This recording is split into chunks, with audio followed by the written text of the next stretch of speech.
alladzina hum fi salatihim khashi'un. Syarat pertama, kalau ingin mendapatkan surga Firdaus tadi dan kebahagiaannya diturunkan ke bumi, dibawa sampai mati, masuk ke alam kubur lebih bahagia lagi, maka amalan pertama untuk melatih menguatkan iman itu, coba berlatih untuk menunaikan sholat dengan khusyuk. Kalau Anda kerjakan benar sholat ini, maka apa yang Anda dapatkan? Teman-teman ingat betul, saya mau tanya sebentar. Keabadian yang abadi disebut dengan sa'id. Kalau kita ingin turunkan ke dunia percikannya kita dapatkan, usahanya disebut dengan apa? Masih ingat? Aflah itu kalau didapatkan, kata dasarnya apa tadi? Falahun. Lihat baik-baik.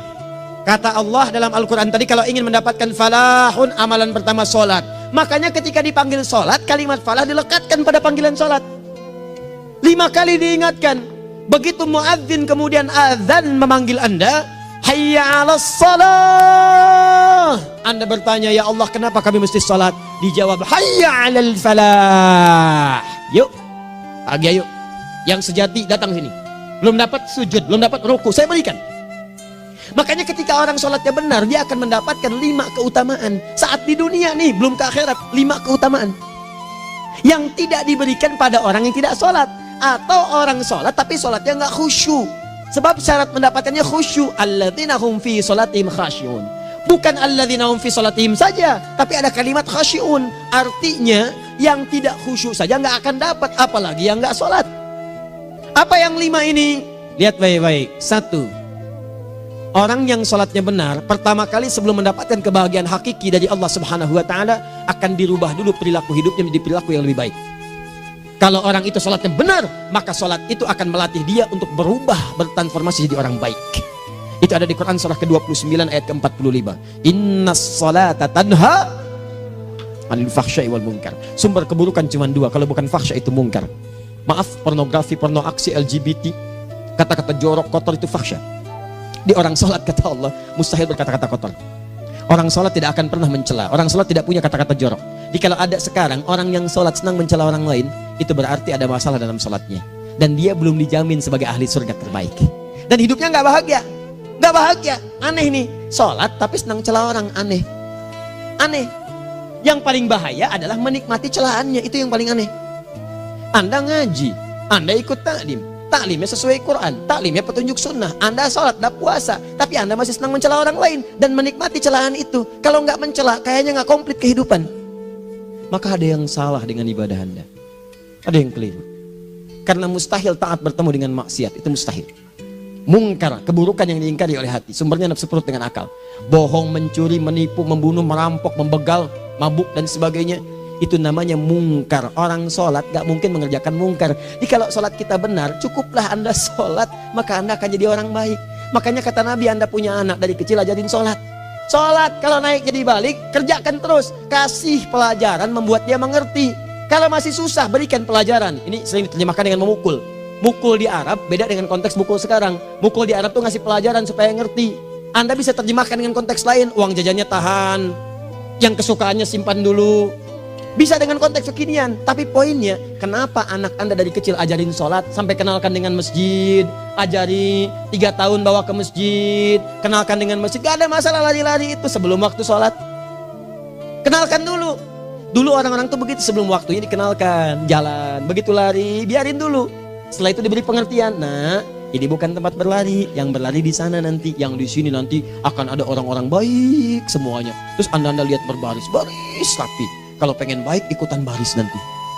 Terus nanti ada yang mimpin di depan, namanya imam. Imam itu siapa ya? Tetangga kita bukan yang Pak Imam, bukan. Bukan. Kalau tetangga kita namanya Imam S. Arifin. Kalau yang ini imam sholat namanya. Imam sholat itu nanti akan pimpin menyembah Allah. Allah siapa ya? Allah itulah yang memberikan ayah rizki. Allah itu yang memberikan ayah rizki sehingga bisa beli tobot buat kakak, beli robokar poli, ini yang poli, ini yang embers, ini yang heli, ini dulu kakak semuanya tuh yang kasih Allah. Nanti kalau kakak bagus bisa ikut rapi di sini, Allah akan senang, akan ditambah lagi oleh Allah. Oh begitu ya, datang begitu caranya. Ini bukannya waktu sholat belum dikenalin tadi bawanya main-main di masjid. Bahkan ada yang agak repot lagi, di rumahnya susah diatur, dibilang, kamu ini susah diatur, main sana ke masjid, disuruh main, ya main di masjid. Yang salah bukan anaknya, orang tuanya. Apa rahasianya anak itu disuruh ke masjid, suruh sholat? Rahasianya, begitu anak itu sholat dengan baik, maka dia akan tumbuh jadi anak baik di kemudian hari. Itu maksudnya. Nah, sekarang saya agak bingung ini, pendidikan TK sekarang salah sih? Enggak, cuma saya agak bingung mikirnya.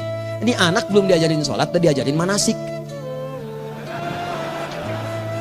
Itu bagaimana cara berpikirnya Ferguson? Agak repot saya mikirnya tuh. Ya, walaupun salah sih enggak, cuma saya bingung gitu. Kenapa nggak dikerjakan tahap yang pertama dulu? Tangga itu kan berurutan. Nggak bisa Anda lompat langsung ke 5. Kan 1, 2 belum terlewati. Jelas ya? Ah, ini gambarannya. Sholat nih. 1 pasti baik. Jadi kalau sekarang sholat, lisan belum baik, mata belum baik sampai ke kaki, berarti ada yang salah sholatnya tuh. Ada yang nggak tepat. Tangan sembarangan, snack orang ngambil. Awas.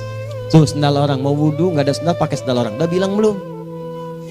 Kehujanan pakai payung orang. Udah bilang belum? Ya kan gampang Ustaz. Ini kan juga mungkin diikhlaskan karena Allah. Ya ikhlas, cuman pakainya belum minjam. Bagaimana kalau sedang pegang payung itu keluar, Anda meninggal? Nah, coba mikirin ke situ. Coba ke kantor. Kalau didorong proyek yang nggak jelas, minta tanda tangan, pikirin dulu bagaimana kalau meninggal. Kemarin saya sama teman-teman artis saya katakan begini, Anda ya, kalau Anda mengaji dengan saya, jangan pernah menerima peran maksiat. Walaupun itu sekedar adegan, tapi itu maksiat. Kalau bayangkan ketika Anda memerankan itu, Anda diwafatkan oleh Allah Subhanahu Wa Taala. Maka demi Allah saya katakan tidak ada faedahnya Anda ngaji sekarang, ngaji besok. Ketika Anda menerima peran itu, Anda wafat dalam keadaan bermaksiat di hadapan Allah Subhanahu Wa Taala. Maka saya pun katakan pada Anda, ayo belajar yang betul. Pahami, bangun sholat, belajar, dalami seperti orang tua kita dulu. Tinggalkan nyontek, budaya yang gak jelas. Rasakan ketika nyontek Anda wafat. Apa yang Anda dapatkan? Di Libya itu, kalau nyontek, di Libya ya, saya pernah sekolah di Libya nih. Itu kalau nyontek di Biayanya dulu. Dan rekornya 100% ketahuan. Begitu sudah selesai, cuma jeda 2 jam, langsung ada panggilan. Si Fulan silahkan datang ke kantor. Apa yang disediakan di kantor sudah siap. Anda diberi waktu 2 jam dari sekarang, siapkan beres-beres koper Anda. Di sini saya tertulis Anda akan pulang. Tiketnya sudah lengkap, dikawal 2 orang. Dituliskan di situ anak ini nyontek gak boleh kembali ke sini. Libya. Gak ada zero tolerance bagi yang seperti itu, keluar. Kami gak terima di sini. Harusnya begitu. Gak ada faedahnya. Yang kita butuhkan amalan dari ilmu, bukan nilai-nilai itu sementara. Gak ada. Sudah. Nah ini akhirnya begini kualitasnya nih. Tertulis di ijazahnya bagus, cum laude, IPK-nya 4, tapi gak ada aplikasinya. Yang pintar banyak, kita butuh yang baik, pintar yang baik. Sekarang yang pintar banyak, kepintarannya dipakai untuk nipu orang. Itu yang bahaya. Ahli hukum banyak yang dihukum. Ahli ekonomi tidak bisa mengangkat perekonomian. Apa yang salah? Apa yang salah? Ini yang jadi persoalan. Tapi dasar manusia begitu di sidang mulai pakai peci, pakai baju koko, pakai tasbih, ada yang pakai kerudung. Luar biasa. Nih 2. Orang kalau sholatnya benar, Allah akan berikan ketenangan dalam jiwanya. Tenang hatinya. Jangankan musibah kecil, musibah paling besar pun tenang aja dia. Tenang, dia paham rumusnya. Allahu Akbar. Turun Quran surah ke-13 ayat ke-28. Ala bidzikrillahi tatmainnul. Yakinkan pada dirimu zikir kepada Allah membuat hati tenang. Di antara turunan zikir amalannya adalah sholat. Dari mana taunya? Quran surah ke-20 ayat ke-14. Innani anallahu la ilaha illa ana fa'budni wa aqimis salata lidzikri. Saya Allah, kata Allah ke Nabi Musa. Tidak ada Tuhan selain saya, sembah saya. Bagaimana menyembahmu ya Allah? Tunaikan salat sebagai zikir kepada saya, zikir. Nah, maka kalau Anda sedang tidak tenang, ayo ke masjid. Banyak zikir itu, baca Quran zikir. Quran surah 15 ayat 9. Inna nahnu nazzalna dzikra. Kami turunkan Al-Quran sebagai zikir. Jadi kalau Anda sedang baca Al-Quran, Anda sedang berzikir. Ibu kalau sedang gak tenang, Bu, gelisah, gak enak, gak usah mengeluh, apalagi bikin status gak karuan. Ibu wudhu, ambil mushaf baca. Begitu sedang baca ada ketenangan dalam jiwa. Berdoa, zikir. Kalau sedang gak tenang, besok ada proyek, doa dulu. Doa itu memberikan ketenangan. Makanya doa disebut dengan zikir. Quran surah ke-7 ayat 205. Wadhkur rabbaka fi nafsika tadarruan wa khifatan wa dunal jahri minal qaul. Ayo berzikir, minta kepada Allah dengan segenap jiwamu, mohon dengan penuh ketawaduan. nanti ketenangan diberikan. Menghafal Quran, baca itu zikir. Quran surah ke-54 ayat 17, 22, 32, 40. Walaqad yassarnal Qur'ana lidzikri fahal mim mudzakir. Menyebut nama Allah, Al-Asmaul Husna itu zikir. Sedang ada persoalan, ya Allah, ya Allah, ya Allah, ya Rahman, ya Rahim, ya Malik, ya Qudus, ya Allah, ya Allah, ya Allah, ya Allah. Zikir. Dalilnya Quran surah kedua ayat 152. Fadhkuruni azkurkum. Sebut namaku, zikir. Apapun akan mengingatmu. Gimana menyebutnya? Ditafsir di Quran surah 17. Ayat keberapa? 110. Qulidullah awid ar-Rahman ayyamma tad'u falahul asmaul husna. Sebut nama Allah. Itu menentramkan pada jiwa. Sedangkan sholat gabungan dari semua zikir tadi. Bukankah dalam sholat Anda baca Al-Quran? Bukankah dalam sholat Anda menghafal Al-Quran? Bukankah dalam sholat Anda berdoa? Bukankah dalam sholat Anda istighfar? Anda mohon digabungkan semua itu. Amalan sholat menggabungkan semua jenis zikir. Masa Anda nggak tenang juga? Makanya sholat, jangankan sholat ya, tempat sholat itu yang menenangkan. Tempat sholat, tempat paling tenang di muka bumi. Kalau nggak percaya silahkan ya, Anda sebelum masuk ke Istiqomah ini, begitu Anda masuk kan perasaannya beda kan? Lain. Silahkan cek, kalau cari ketenangan datang ke masjid. Masuk, wudhu masuk, sholat 2 rakaat, tenang. Dekat kipas angin, saking tenangnya, plek, ngantuk tidur. Beneran. Enak. Makanya saat Ramadan kalau orang pengen cari ketenangan, lihat. Di perusahaan-perusahaan penuh tuh musola, pada tidur. Ya, mengamalkan hadis palsu. Ya, dia musoim ibadah, tidurnya orang puasa ibadah, hadis palsu. Nah, itu teman-teman. Itu gambarannya tiga. Orang yang salatnya khusyuk benar, itu dijamin langsung oleh Allah Subhanahu wa Ta'ala akan dimudahkan semua urusan hidupnya termasuk rezekinya. Ini yang saya katakan. Jadi saya katakan tadi, di akhirat ini, di surga, rezeki tinggal ngambil. Anda kalau benar sholatnya, itu langsung dijanjikan oleh Allah. Rezeki itu nggak perlu Anda banyak pikirkan. Ikhtiar sedikit, datang. Bahkan dari sisi yang tidak Anda duga. Apa dalilnya? Quran surah ke-65 ayat 2 dan 3. Ditafsir di Al-Baqarah ayat 2 dan 3. Wa may yattaqillaha yaj'al lahu makhraja. Ada orang yang meningkatkan takwanya kepada Allah, kami mudahkan urusan hidupnya. Setiap persoalannya diberikan jalan keluar, mudah. Solusi. Setiap ada problematika, ada solusi. Wa yarzuqhu min haitsu la yahtasib. Dan kalau dia ingin mendapatkan rezeki, bahkan kami kirimkan dari sisi yang tidak dia duga. Orang lain capek ini datang lagi, tawaran proyek datang lagi. Utsman tuh Masya Allah kayanya banyak, tapi yang paling dirindukan bukan saat mendapatkan peningkatan omsetnya, yaitu saat dia mendapatkan waktu khusus dengan Allah untuk sholat malam hari, sampai-sampainya sempat sholat tahajud sampai khatam Al-Quran. Abdurrahman bin Auf demikian, Tamim Ad-Dari demikian, sholat karena tahu sholat itu meningkatkan rizki. Karena tahu kuncinya ada di situ, Allah yang punya rizki, disebut dengan Razzaq, pemilik rizki. Maka saya harus punya hubungan dekat dengan Allah. Kalau sudah punya hubungan dekat, mau apa aja gampang. Belum minta, udah diperhatikan. Silahkan cek, Anda punya hubungan baik dengan bos Anda di kantor. Ya, sebelum Anda minta, beliau udah pikirin tuh. Telepon bendahara, dia udah ngambil belum gajinya? Belum Pak, tambahkan bonus sekian. Kenapa? Karena dia mengawasi Anda. Allah maha tahu dibandingkan dengan bos Anda. Mendekat kepada Allah, semua diperhatikan oleh Allah.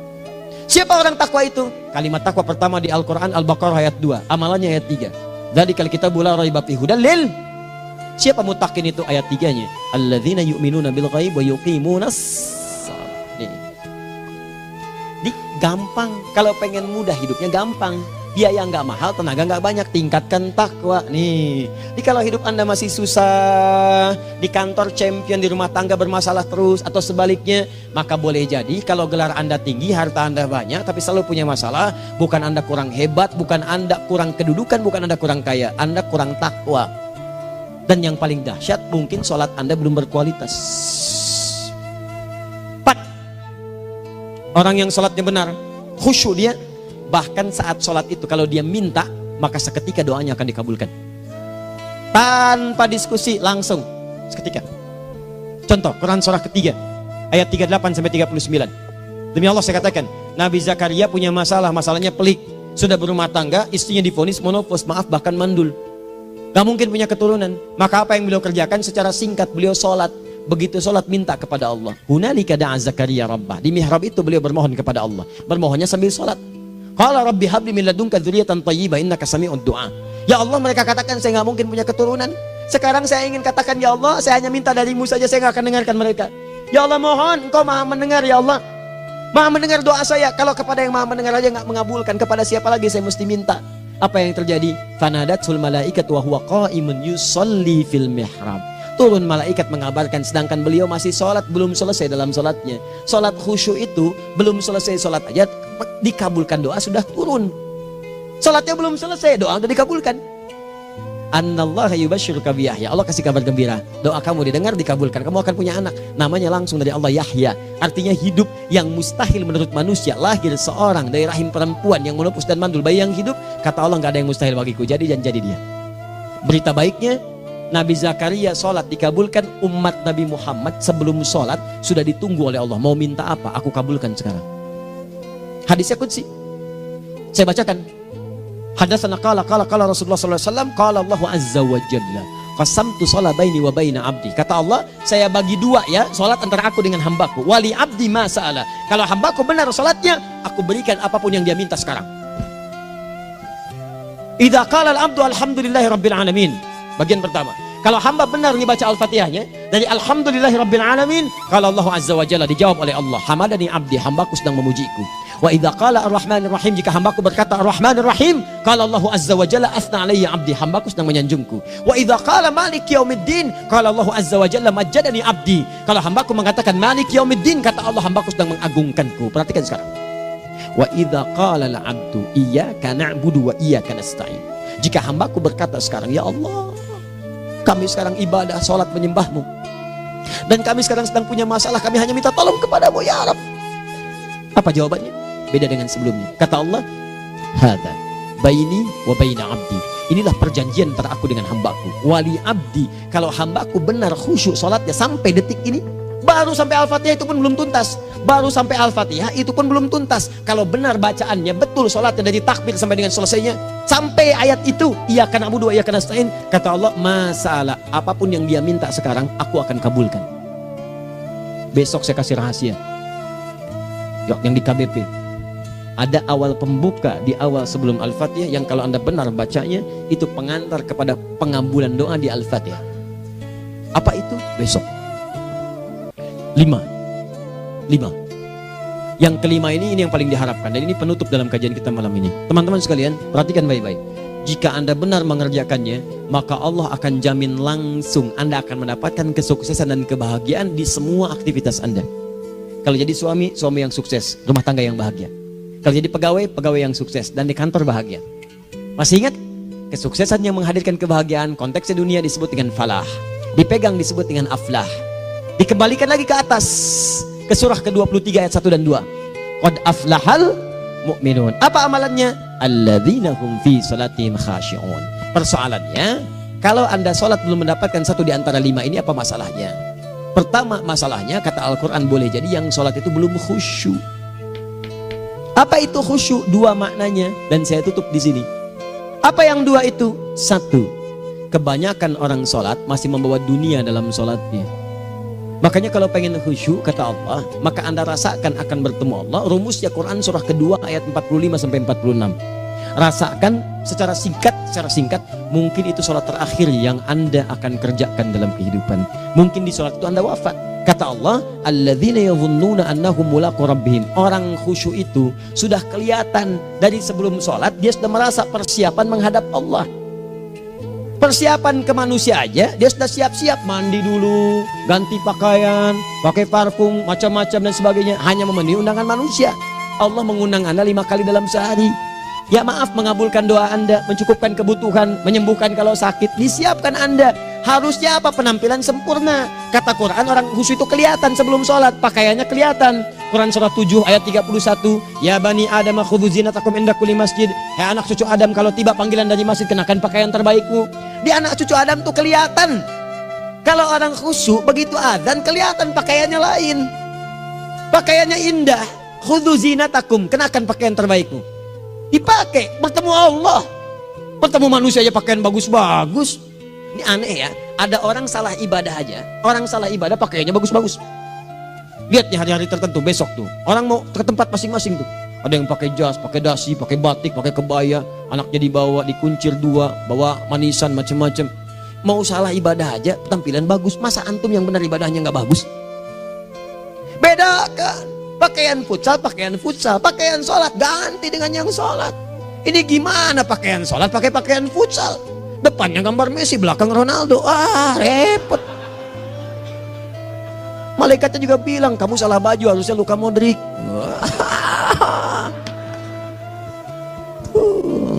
Apalah saya. Nah, yang mau tanya apa? Mourinho dipecat saya tahu. Lagi nganggur sekarang, ditawarin Benfica dia nggak terima. Sekarang jadi dia komentator di BeIN Sport. Nanti sebentar lagi dia akan komentar di laga Saudi dengan Qatar dan komentar laga Arsenal dengan yang Sahih. Digantikan oleh Solskjaer. Dia super sub dulu. Ya, super sub. Ya, the baby assassin, ya pembunuh yang berwajah baby face. Masuknya di akhir-akhir, gol. Sekarang melatih dia 5 kali kemenangan, belum kalah sama sekali. Saya hafal itu. Tapi masih di urutan ke-6, tapi jaraknya ke yang ke-4 itu tinggal 3 poin lagi. Hafal saya. Liverpool tahu cuma 4 poin sekarang bedanya, kemarin 7 kalah 2-1 sama Manchester City. Walaupun banyak analisis yang menyebutkan mungkin itu diberikan saja gitu kan, karena ada yang lain-lain. Hafal kedua Manchester City, hafal saya. Ayo mau tanya apa lagi? Tottenham Hotspur ke bawahnya, ada Chelsea, ada Arsenal, baru kemudian Manchester United. Liga Italia, wah udah gak kekejar Juventus. Ya, apa lagi? Dan seterusnya lah. Gak ada ujungnya bahas yang begituan. Jelas ya? Maksud saya, Anda tanya itu saya jawab. Tapi tidak menghilangkan ibadah kita yang lain. Dan apa ruginya? Ya tahajud lah. Apa yang bisa dikerjakan besok, lihat besok. Ya kan tahajud kan bisa besok. Ada orang tahajud jam 10 pagi? Gak ada. Lebih baik Anda kerjakan malam tahajud. Yang tidak bisa dilihat malam bisa dilihat besok.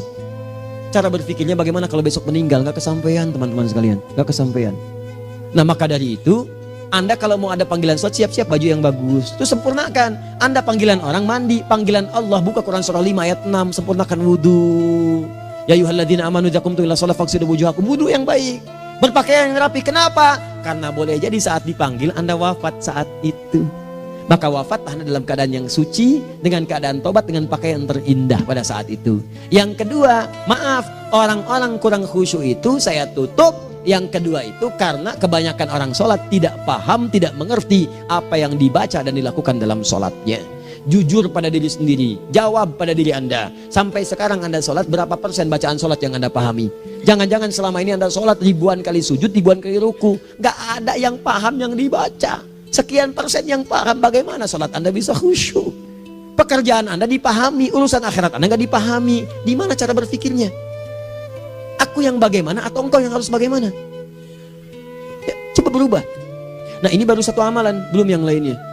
Ada 5 amalan lagi yang kalau kita bisa turunkan itu, selain sholat yang khusyuk, maka jaminan tadi akan datang. Baru sholat khusyuk aja 5 datang, apalagi ditambah dengan 5 amalan lainnya lagi. Demi Allah saya katakan, dunia kecil sekali, gak ada nilainya.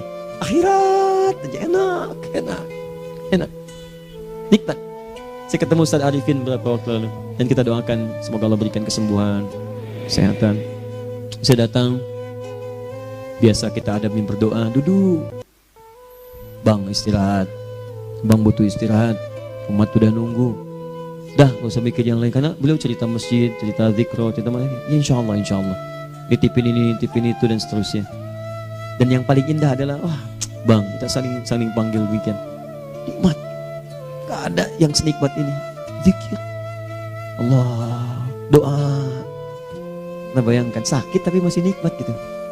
Nikmat. Iya bang, saya paham. Istirahat dulu.